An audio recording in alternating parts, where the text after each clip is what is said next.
Stop being afraid of debt. Debt is not the problem, and it never was. The problem is that you're spending more than you make, and you're using debt the wrong way. Don't worry, that's what this video fixes. Debt isn't good or bad, it's simply a tool. Imagine the debt costs you $5,000 per year, but it makes you $10,000 per year. Is this a good trade? I don't know about you, but I would make that deal. Used correctly, and debt will build you a fortune. Use it wrong, and you're going to retire at 65 years old or later, if you're lucky. By the end of this video, I'm going to show you how Dave Ramsey's advice is costing you over $730,000 over the course of your life by showing you two people with the exact same mortgage and the exact same extra $1,000 per month. And one of them ends up $740,000 richer than the other without ever taking on more risk. Stick around because this one shift changed my entire life. But before we dive in, make sure to like this video and share it with a friend. I'm about to change both of your lives forever. If you're anything like me, growing up, you got taught by our parents, teachers, and even the banks that cars are an asset. And we didn't even learn about liabilities. Instead, we learned to budget to save our money. And this is exactly why you feel stuck. But here's what nobody teaches us. Here's the simple mindset shift that fixes everything. Assets go up in value. Liabilities go down in value. Assets would be things like stocks, real estate, or businesses. Liabilities would be anything that goes down in value over time. Pretty much everything that I didn't just name under the asset category. And here's what most people get wrong. There is a trap with assets that keeps most people from ever becoming wealthy. The trap is what I would consider fake assets, like day trading, penny stocks, options, and cryptocurrencies. Now, hear me out. Honestly, some of these can work, like options and cryptocurrencies. But the problem is that most people are swinging for home runs with these when they could actually be building wealth. You usually don't get rich by swinging for home runs. You want to get rich 999 out of 1,000 different times. And you don't do that by spreading your money across a bunch of different assets, trying to turn $5,000 quickly into $50,000. It just doesn't work that way. You do it by adding to one solid asset class over and over, adding more and more to that particular bucket. And ideally, that bucket is not an individual position, such as Netflix or Tesla. The problem with individual positions are that one, they can go to zero, and two, they're too volatile. Instead, you want to do this with an asset class that has a very strong chance of going up over time. My favorite things to invest in are ETFs. An ETF is just a fancy way of saying a small group of stocks all under one symbol. They're passively managed, meaning that as companies do well, they'll be added automatically. And as companies do poorly, they will be removed automatically. Not only that, but they're incredibly cheap. Anytime you buy an ETF, it has a fee. And the ETFs that I will mention in this video have some of the lowest annual fees that you'll find.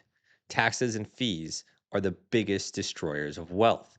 My personal favorites are growth ETFs like SPMO or QQQM, things that almost always go up and to the right with the occasional discount. Most people will buy things like Dogecoin or XRP. The problem is that they're trying to pick a cryptocurrency that's incredibly cheap and hope that it eventually takes off.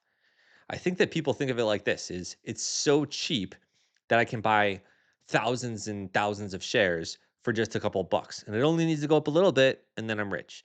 But it just doesn't work that way. It's cheap for a reason.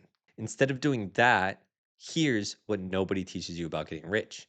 You want to earn consistent and steady returns over time, adding more and more to that same bucket. When that particular asset class or bucket goes on sale, you can consider pulling your future cash flow forward and instead of dollar cost averaging, buying a lot of it all at once. Imagine that you typically buy $1,000 per month. Well, if there's a bear market, most people will panic and sell. And those that continue to buy, they're going to just dollar cost average 1,000 per month. And they waste that opportunity. But if you have the recycle your money mindset, one, you're going to hold forever and never sell. And two, you're going to use that opportunity to pull your future cash flow. And instead of buying 1,000 per month, you might buy 10,000 or 50,000. You're going to love bear markets. Yes, it's going to feel scary, but once you learn how to navigate it, you're going to do great.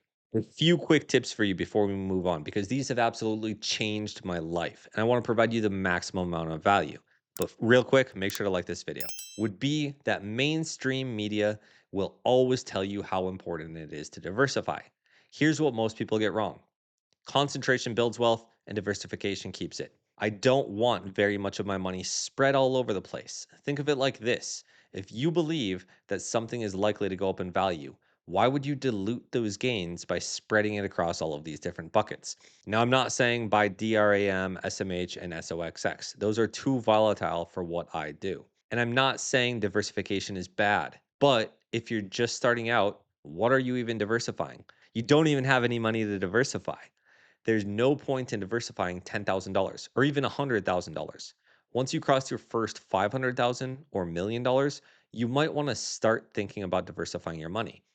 But when you have $10,000, you don't need to buy stocks, gold, cryptocurrencies, and individual stocks. That's just spreading your money across too much stuff with not enough focus and not enough attention on what's important, which is making that bucket bigger and bigger and adding more and more to it. This is a beginner's mistake. Another huge mistake that you're taught growing up by your parents, teachers, and Dave Ramsey is that you need an emergency fund. In my experience, it makes no sense to put $15,000 or $20,000 into a high yield savings account when that money should be earning you at least a 10% return in the stock market. You're making your money lazy, and you don't get rich when your money is being lazy. If you're good at saving money and you have high enough monthly cash flow, it's much better to be 100% invested into the market, earning more than a 10% return with all of your money. And when there's an emergency, you borrow from your assets. Now, if you're going to do this, you don't want to use margin right away, because then you're also tapping into your emergency fund. So be very careful. This is another thing they don't teach you. Rich people have many lines of credit. Let's use an example of person A and person B. Person A follows Dave Ramsey's advice and has a $5,000 checking account and $20,000 in savings. His checking account doesn't even earn money for him. And his $20,000 high yield savings account that everybody brags about is only earning 3%, which doesn't even keep up with inflation. Person B understands opportunity cost. So he only has $2,500 in his checking account, enough to cover his bills, invested in QQQM, earning a 12% return. The difference? In 10 years, person A has $26,987, while person B has $66,007, about 2.5 times more in just 10 years. And this gets more amplified over longer time horizons. This is why it's so important to understand opportunity cost. Now, I'm not saying this is for everyone, but the higher your monthly cash flow, the less important an emergency fund is. What I mean by this is, if you have $1,000 per month in cash flow, in my opinion, having an emergency fund is a huge drag on performance, as I just showed you. This advice keeps most people broke. From a young age, you were taught to use debt to buy liabilities, things like cars, boats, cell phones, furniture, and other stuff. And that's a surefire way to stay broke, because now your paycheck is being eaten up every single month before it even has the opportunity to start working for you. And now you've tied your future cash flow for years to these specific liabilities. Honestly, that is not what debt is meant to be used for. And it never was. Debt is meant to be used as a tool to make you wealthy. As soon as I realized this, everything changed for me. To become wealthy, you need to start doing things differently. You need to make more than you spend, and you need to use debt to only buy things that go up in value, like stocks, real estate, and businesses. This is how you become rich, using debt to buy real assets, never selling them, and borrowing against them when you need money. Here's where it gets interesting. Two different people using the same different tool, which is debt, will have two entirely different outcomes. One of them is going to end up working until they're 65 years old, and the other becomes wealthy at 40 years old. It really depends on what each of them buys with debt. Now, there's a book called Life Cycle Investing, and it talks about how in your early working years, you don't make as much money. So you need to use debt and leverage to get to your target asset allocation early.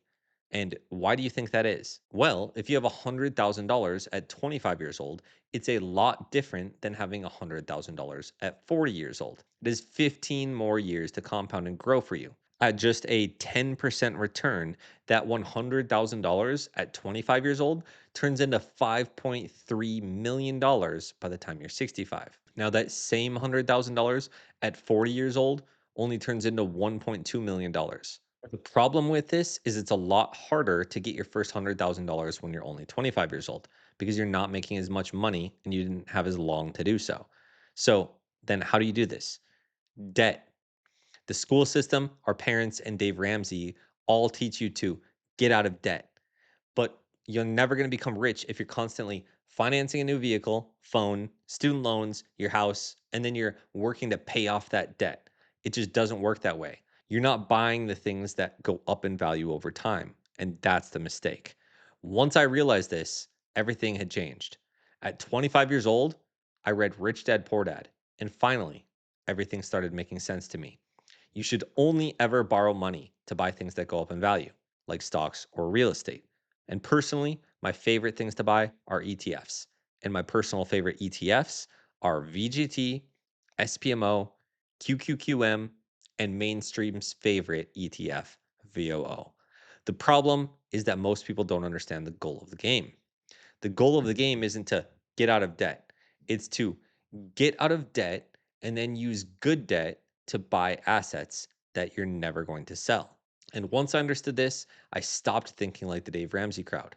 I started thinking like the people who actually build wealth in just a few years. Now, again, if this is clicking for you, make sure to smash that like button.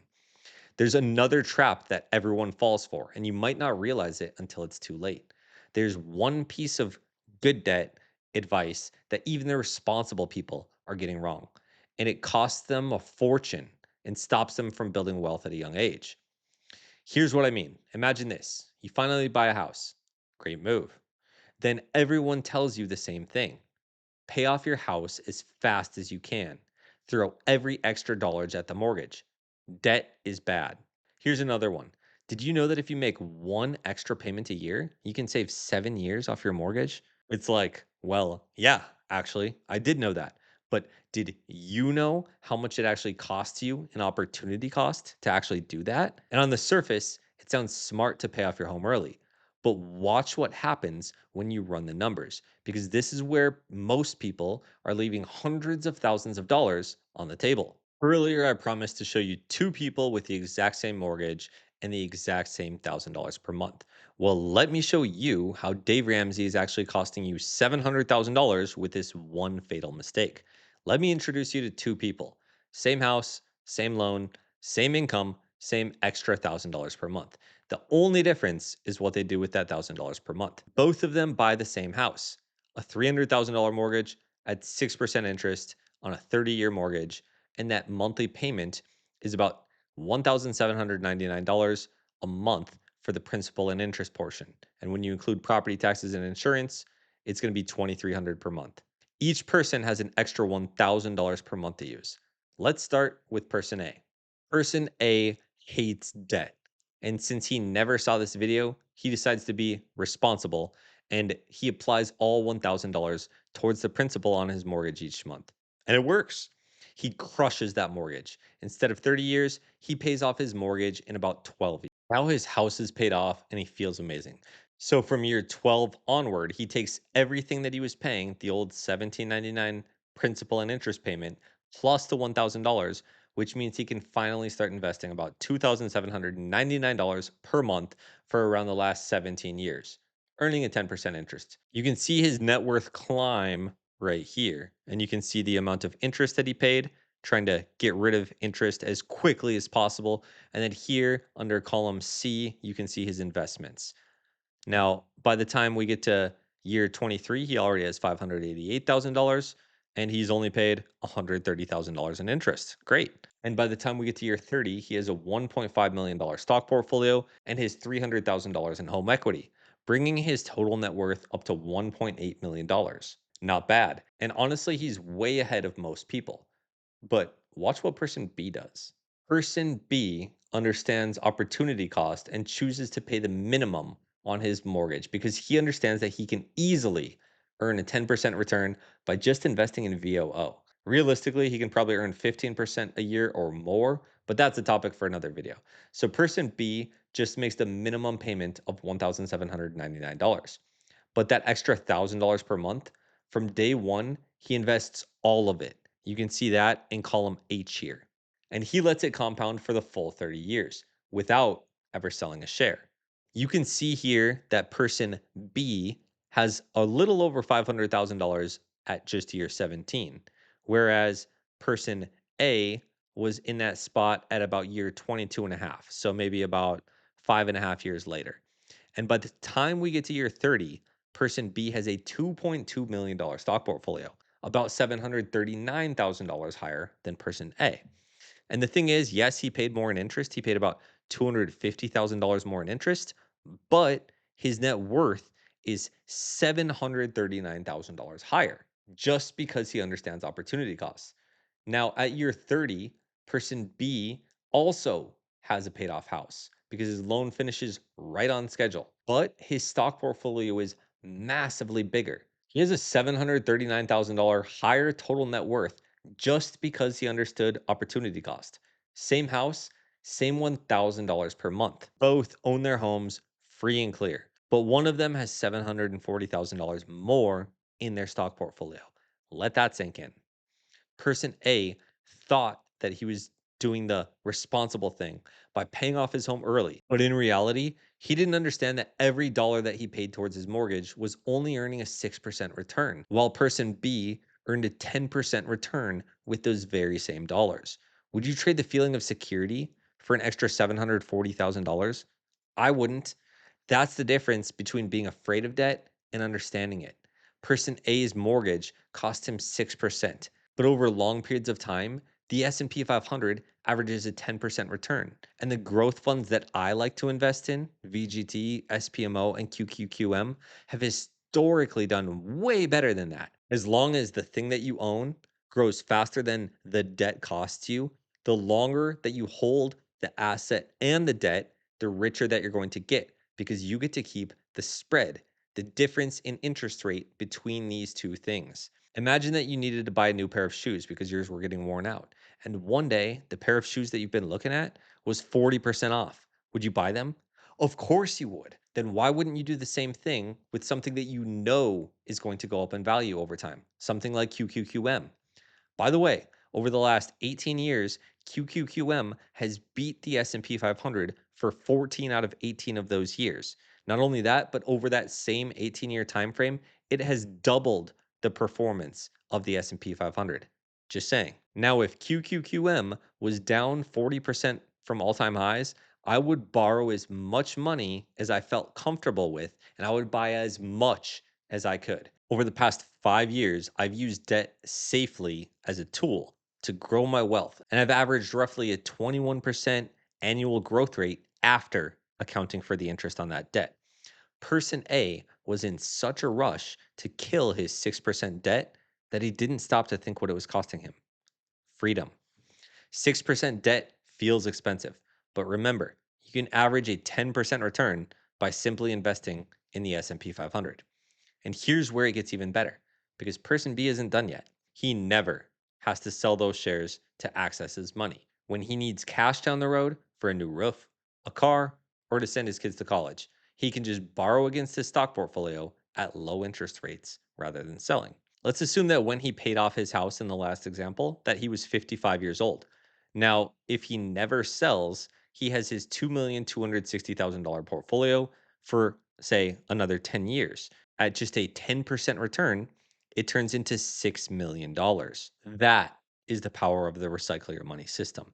And it's the same reason the wealthy buy assets, borrow against them, and never sell them. Person A spent 13 years killing a cheap mortgage. Person B spent 30 years quietly building a money printing machine that pays him for the rest of his life. Make sure to check out my video using Buy, Borrow, Die to live off of my $810,000 stock portfolio to hear the full explanation. Honestly, it's just a simple shift in how you think about debt. Once you understand the spread and how to use borrowed money to build wealth, everything is going to change. You could consider retiring in 15 years instead of 30 years. If this reframed how you think about debt, do me a favor and like this video and share it with a friend. If you want to speedrun your success, join the Insider Discord community. The link's in the description. See you inside.